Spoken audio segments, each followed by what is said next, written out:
As Sherman's army marches through Georgia, one of the things that happens, imagine, the army marches past a plantation. Well, the plantation owners and the overseers and the people keeping the slaves in chains or whatever, they're gone. They take off. The slaves are sitting at the plantation watching this army march by. And they begin to realize, we don't have to stay here. And they begin to follow the army. Tens of thousands of them walk off the farms and plantations and begin to follow Sherman's army. Causes a problem for Sherman's army. They have to feed them, number one.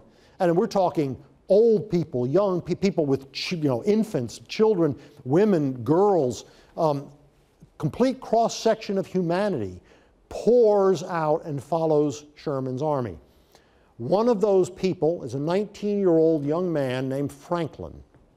Franklin is born and raised on Howell Cobb's plantation. Howell Cobb is the former governor of Georgia. It's a real place, real guy. Howell Cobb's former governor of Georgia, who now is a Confederate major general. And so he's gone off, fighting the war. He's a political general, so he's worthless, as a general. Hardee has to deal with that. But he leaves the plantation, and this young man has been born and raised, and that's the only thing he knows, is life on that plantation. His father is there. His father's lost part of his leg to one of the dogs. That's a whole story in itself.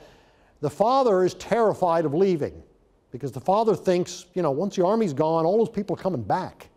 And, we better go back to work in the field. Franklin says no. He sees what's happening. He walks off. He leaves his father, and he walks and he follows the army.